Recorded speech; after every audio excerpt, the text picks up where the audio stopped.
This video is sponsored by Quince.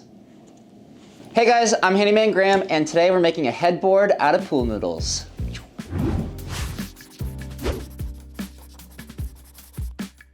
For today's project, we're tackling a bedroom makeover for Caitlin and Alex, and Alexandra's tasked me with making a brand new headboard for their new bed. So Alexandra sent me some inspo photos of the headboard. I'm seeing 2 different color tones, some squiggly lines, some different fabrics. So I think I'm probably gonna have to use some skills that I'm not all that great with, like using a sewing machine. I'm gonna be using some hot glue, some spray adhesive, some upholstery foam. I'm super excited to get started on this. So first things first, I gotta get some ideas down on paper. For the overall structure of the headboard, I'm thinking about using like a sheet of plywood or something similar with some upholstery foam, a couple different types of fabric. And for the squiggly accent on top of the headboard, I'm thinking about using some pool noodles. Okay, so now that I have an idea of what kind of tools and materials I'll be needing for this project, it's time to start sourcing materials. Okay, my first stop is Canadian Tire to try to source these pool noodles. Guys, it's like the middle of the winter right now. Pool noodles are gonna be really hard to find in the middle of the winter, but Canadian Tire, for our non-Canadian viewers, they literally have like everything. It's like the everything store. So I'm crossing my fingers. All right, so it doesn't appear that they have pool noodles in stock, so I'm gonna have to try to find another store that has them. I do have to get some ice melt though, so it wasn't a complete waste of a trip, but yeah, I'm gonna have to try another store. This other location says they have 40 in stock. Crossing my fingers. I'm stuck in traffic. The moon is behind that building there. That looks very cool. So now I'm at the second Canadian Tire of the day. This Canadian Tire says they have 60 pool noodles in stock. I'm gonna check it out. Okay, this is awesome. Can't believe I found pool noodles in the middle of the winter. As you can see, they're trying to sell snowshoes, not pool noodles right now in this time of year. They'll get green, not that it matters. Okay, so they have the pool noodles in stock and they have 2 different sizes, which is great.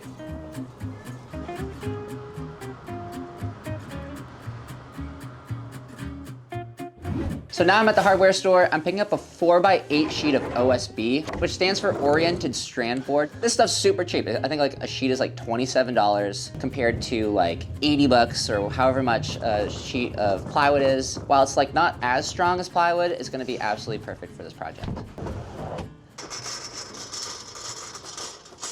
To start the year, I wanted to upgrade my out of the workshop wardrobe a little bit. I know it's shocking every single time I say it because you always see me wearing black overalls at work, but I do wear normal clothes outside of work, which is why I'm so excited about the new pieces I got from Quince.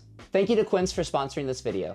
Quince is your one-stop destination for high-quality essentials across clothing, home goods, and accessories, all at affordable prices. From 100% grade A Mongolian cashmere sweaters to buttery soft bamboo bedding to gold jewelry, cast iron Dutch ovens, and Italian leather bags. Quince brings all of your high-end essentials together in one place and is priced 50% less than you'd find at similar brands.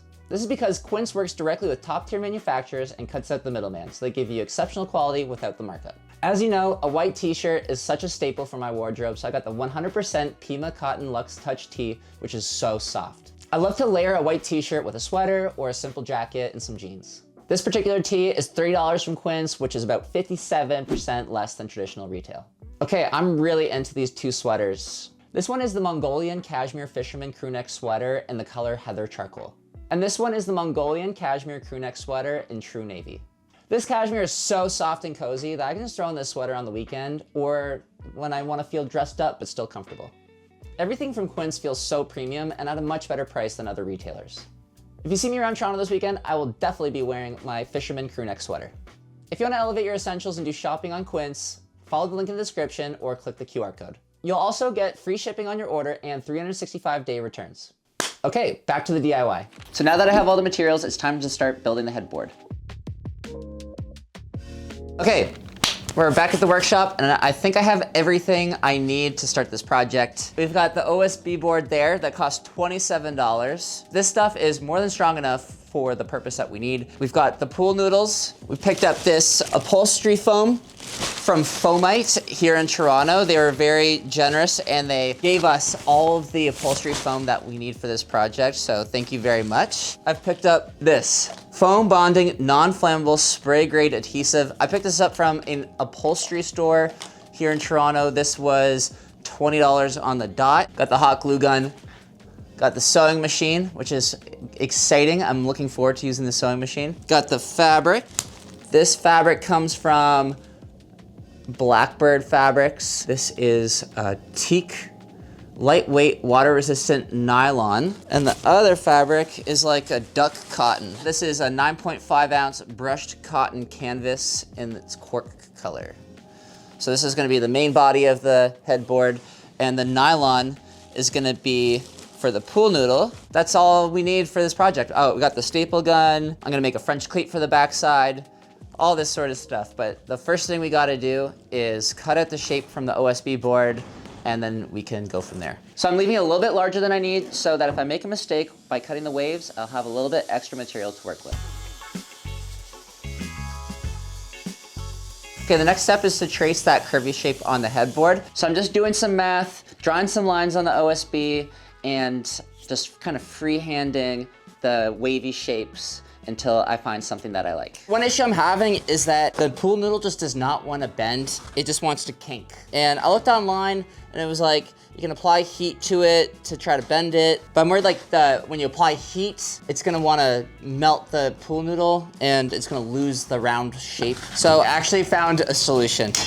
There's a whole bunch of this metal conduit that's just been laying in the building. I'm thinking I could bend the conduit to the exact shape that I need and then slip the pool noodle over, and then the conduit will hold the shape of the pool noodle and there won't be any melting necessary. The only thing is I don't have any metal conduit bending tools, so I'm probably just gonna have to make a couple jigs in order to bend this without it breaking in half. So I'm making a DIY metal conduit bender with some 2x6 lumber. Okay, let me just give you a little demo of how this homemade conduit bender works. So I just gotta pull and it just bends, oh yeah, it just bends right around that. It's not perfect, okay, well anyways, you get the idea. You get the idea. Okay, this jig is actually working so well for this. I would have had to buy like a $100 tool at the hardware store in order to do this project, which would have increased the cost of this significantly. So there's so many plans online on how to build this at home, and all you need is some like 2x4 or 2x6 lumber.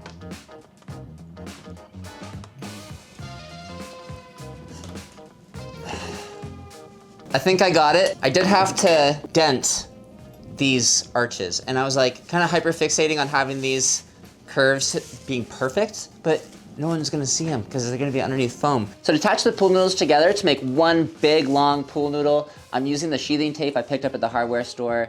I tried using the fabric spray, it did not work. I think the tape will be fine. I mean, you might be able to see it through the fabric, but I might just wrap this up with some extra batting. So I'm attaching some straight pieces of metal conduit to the squiggle using some 5-minute epoxy and some metal screws just to surround the entire headboard.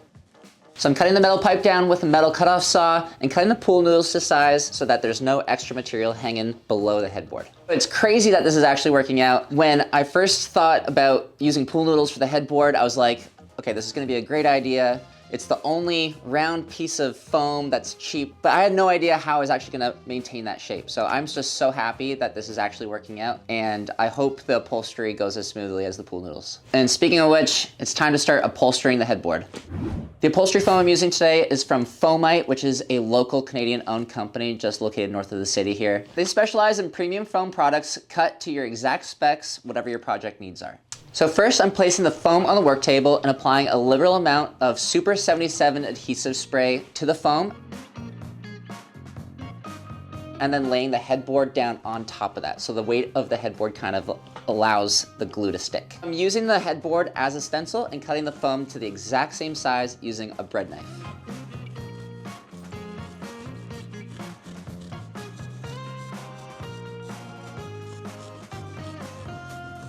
For the sides of the headboard, I'm using some leftover foam that I got from some packaging and just attaching it onto the side of the headboard with the same spray adhesive. Whenever you're using spray products such as adhesives or cleaning solutions or solvents or anything like that, you're always gonna wanna wear a mask or a respirator and some safety goggles.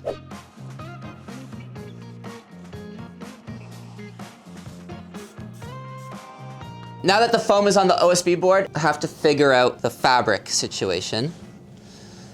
I'm gonna place the fabric down on the work table here. I'm gonna trace it. I think I'm gonna take it over to the sewing machine and I'm gonna make a slip cover for it. So I'm laying the fabric down on the work table and using the headboard once again as my stencil and tracing the line around the headboard, leaving an extra inch of material.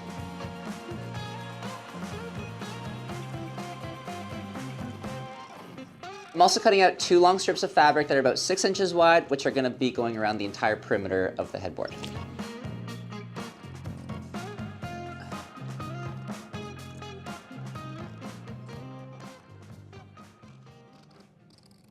Okay, time to start sewing. I have a small little sense of dread here, but I just gotta get going on it. Ugh. So I'm making it easy on myself at first. I'm starting in the bottom corner of the headboard, so I'm going in one big long line on the line that I traced, leaving that extra bit of material, like in case I meander from that line. I have some wiggle room to work with. I noticed in some videos I watched on YouTube that people pin the fabric together so that the pieces line up as they sew. So I'm just trying to pin the fabric as I go.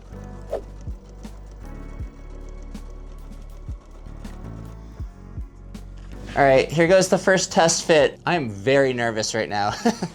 I was having a really hard time with that sewing machine on the curves. Now, I'm still gonna be adding the batting to this, which doesn't take up that much space. If anything, it's just gonna compress the foam a little bit. That is pretty fucking hilarious. I think this is gonna work. You know what, I'll take it, I'll take it. Okay, that didn't actually take that much time. That was actually pretty successful. I'm gonna leave it there, and now I'm gonna attach the batting to the upholstery foam. I'm of course gonna start with the easiest edge. The trick here is I'm kind of wrapping the batting around the upholstery foam like you're wrapping a gift, making sure that it doesn't overlap too much in one location because you don't want it to be too bulky on the backside. We want this to fit nice and snugly against the wall. So I'm just trimming away any excess material and using my pneumatic stapler to secure everything in place.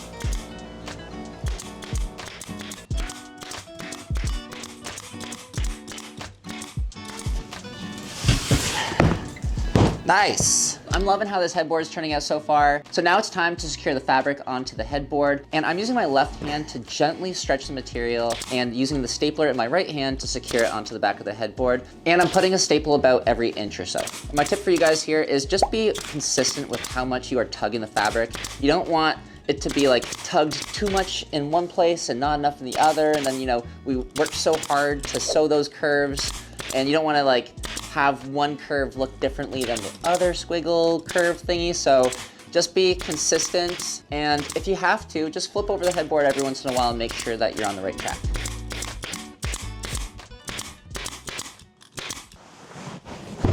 Woo! Okay, so now it's time to upholster the pool noodle. I'm cutting out 3 strips of fabric that are about 1 foot wide, and I'm sewing these together using the sewing machine so I have, again, one big long strip of fabric. I'm folding the fabric over and kind of sandwiching it together and just sewing one big long seam all the way down. And once again, I'm pinning the fabric as I go, and just be sure that you remove the pins before it reaches the sewing machine so you're not sewing over the pieces of metal.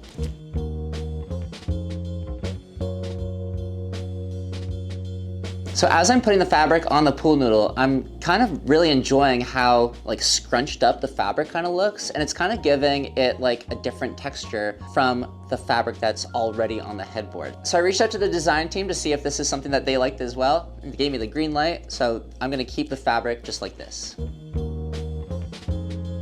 To secure the pool noodle to the headboard, I'm using some oak dowels that I'm gonna shove into the bottom of the conduit and attach a bracket so that it will attach to the oak dowel inside the conduit and to the headboard.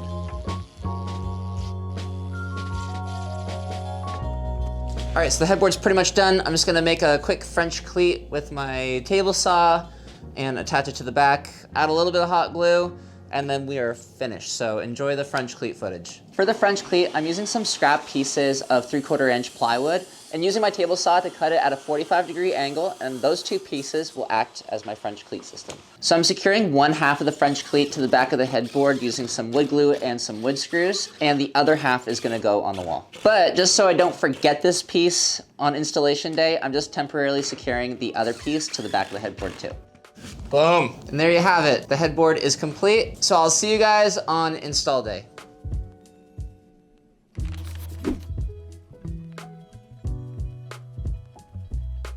Hey guys, we're at Caitlin and Alex's bedroom and we're just about to install the headboard on the wall. So we've already built the bed. We've found the placement for where the headboard's gonna go. So we just have to install the French cleat on the wall and we're good to go. Nice. Looks good. So we have the French cleat on the back side and I temporarily secured the piece that's going on the wall just underneath here so I wouldn't lose it. It might be cinder block behind here, so I'll probably just have to go into the concrete. I'll probably put like 2 or 3 screws just to like make sure it doesn't fall over onto them when they're sleeping. So I'm just gonna lift it up and then place it down. Ready? 3, 2, 1. Nice. Nice and secure. Okay, so now it's part of the video where I talk about what I learned and what I could do differently. Number 1, I should have done some test pieces on the sewing machine beforehand. Could have practiced with some curves. Did not realize how difficult they would be until I got to that first curve and I was like, oh my God. The fabric just does not wanna sew in a curve. I have a whole new appreciation for people that are fluent with the sewing machine. Owie. But otherwise, it turned out really, really well. It looked so great installed in Caitlin and Alex's bedroom. I think it offered like a really fun challenge. It just goes to show like while you don't have like professional skill sets in one particular field, as long as you commit to something and see it through until it's finished, you can actually create some pretty amazing things. So thanks so much for watching. Don't forget to hit that subscribe button and I'll see you guys next time. Bye.